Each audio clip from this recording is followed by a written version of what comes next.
शोभो mother present age is 6 time Shobho present age. जब शोभो की अभी जो वर्तमान आयु है, मान लो शोभो 5 साल का है तो उसकी मम्मी उसके 6 टाइम है, 5 6 30 यानी 30 ईयर्स की। तो अभी हम अपनी तरफ से नहीं कह सकते कि शोभो 5 साल का है, हमें पता ही नहीं है। ठीक है, तो जो चीज़ पता नहीं होती, अननोन होती है, उसे कहते हैं वेरिएबल, चर राशि। तो हमने शोभो को मान लिया, शोभो कितने साल का है, एक्स साल का। शोभो एज कितने मान ली, एक्स ईयर्स। तो शोभो की मदर उसके 6 टाइम है, एक्स के जो उसकी मदर की एज है वो क्या है, शोभो की एज की, शोभो यानी एक्स के कितने 6 time, 6 into x. Now Shobho age 5 year from now. अभी जो प्रेजेंट एज है ना शोभो की, इससे 5 साल बाद की बात कर रहा है। 5 साल बाद देखो, मान लो अभी शोभो 5 साल का है तो अगले 5 साल में कितना हो जाएगा, 5 + 5 10। तो अभी एक्स ईयर का है तो अगले 5 साल में कितना हो जाएगा, x + 5 x + 5। ओके, तो बोल रहा है 5 ईयर बाद जो शोभो की एज यानी x + 5 है वो क्या है, will be 1/3 of mother present age. Mother की जो प्रेजेंट एज है ना उसकी 1/3 है। ठीक है, 5 साल बाद मान लो मदर भी 30 साल की है तो 30 का 30 का 1/3 कितना हो गया, 10। तो शोभो 5 साल बाद कितने साल का हो जाएगा, 10 साल का। तो मदर की प्रेजेंट एज का 1/3 है।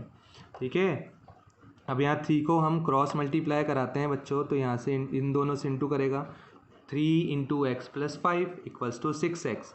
Distributive law, 3 into x, positive into positive positive, positive into positive positive, 3 5 15 equals to 6x। अब मैंने 3x को इस राइट साइड में भेजा, यहाँ पॉजिटिव है तो यहाँ जाके क्या हो जाएगा, नेगेटिव।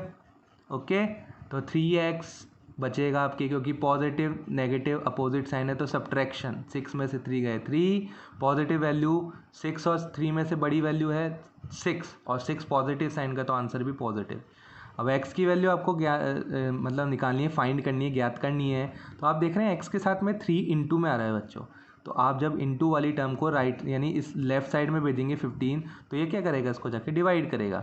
15 को 3 ने डिवाइड किया, 3 1 जा 3, 3 5 जा 15, कॉमन फैक्टर से डिवाइड करेंगे। ये भी 3 से जा रहा है, ये भी 3 से, तो x की वैल्यू कितनी आ गई, 5।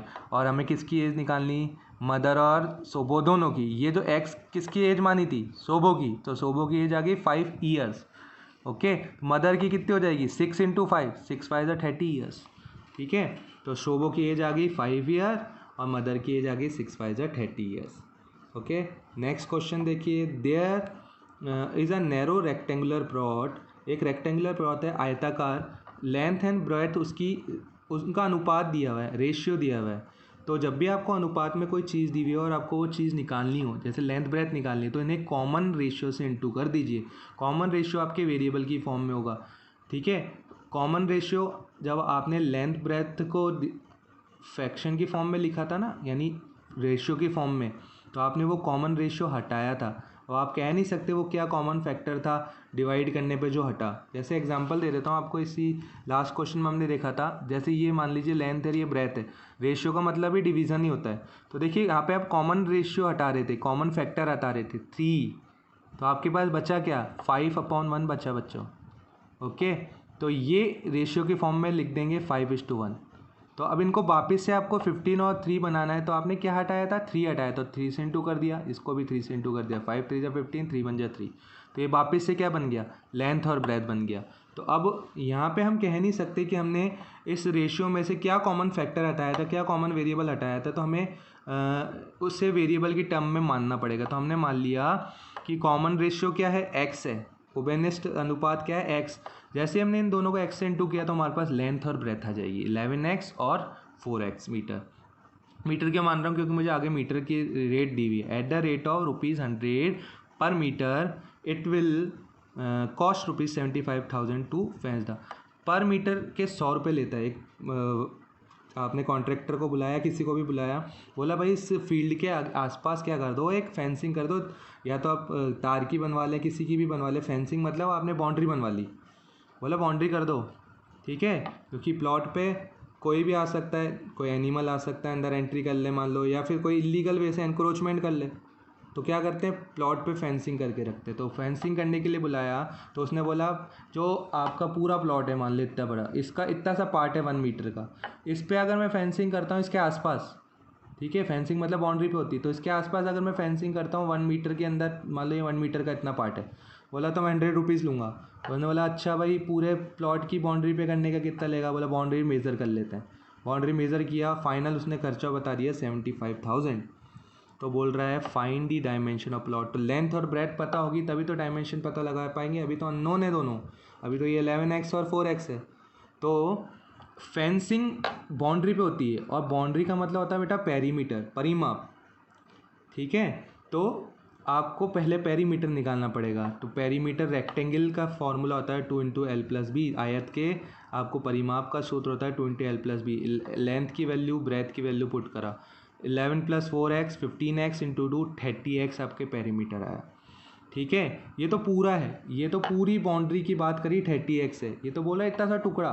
जब आप इस पूरी बाउंड्री को पर मीटर की रेट से इंटू करोगे तो आपके पास पूरी बाउंड्री का खर्चा आ जाएगा, वो भी आपको गिवन है। जैसे आप इस 30x को बच्चों 100 यानी पर मीटर की रेट से इंटू करोगे तो आपके पास क्या आ जाएगा? ये ओवरऑल वाली कॉस्टिंग आ जाएगी। तो 100 इंटू 30x इक्वल्स टू 75,000। इनको इंटू किया तो ये 3000x इक्वल्स टू 75,000। एक्स की वैल्यू निकालनी है तो 3000 जो इंटू कर रहा है उसे यहाँ भेजेंगे तो ये डिवाइड करेगा, 30 से 30 कैंसिल, मतलब 1000 की टेबल से 1000 3 1000 से 75, फिर आप 3 से कट करेंगे, ठीक है। मैं डिवीज़न करना भी आपको बता देता हूँ बच्चों, देखो कैसे डिवाइड करेंगे। 75,000 दो स्टेप में भी कर सकते हो, या डायरेक्ट आपको 3000 की टेबल आती है तो आप डायरेक्ट 3000 से भी कर सकते हो। मैं दो स्टेप में करके बता देता हूँ। पहले मैंने 1000 से डिवाइड किया, 1000 3 ठीक है, और 1000 से 75। अब ये 75/3 आया। अब मैं 3 की टेबल बोल रहा हूँ, 3 1 जा 3, और इसको 3 2 जा 6, देखिए 6 है ना। 75 को अब यहाँ पे वापस से देखिए किस तरह से, 3 को तो आपको डिवाइड करना आ गया 3 से। अब 75 को 3 से कैसे कर रहे हैं, देखिए 3 2 जा 6, 1 रिमाइंडर बचा, ड्रॉप किया नेक्स्ट डिजिट को 15 को, 3 5 जा 15। तो कितने टाइम चले गया बच्चों? 25 टाइम चले गया। तो देखो x की वैल्यू कितनी आ गई? 25। ये तो x की वैल्यू ही, आपको तो डायमेंशन निकालने, लेंथ ब्रेथ निकालनी है। लेंथ थी 11x, x की जगह आप क्या रखोगे? 25। तो 25 11 जा 275 मीटर। ब्रेथ की वैल्यू 25 इंटू 4 100 मीटर। तो आपको जो डायमेंशन निकालने थे अपने प्लॉट के वो क्या निकाल लिए? डायमेंशन निकाल लिए। Thank you.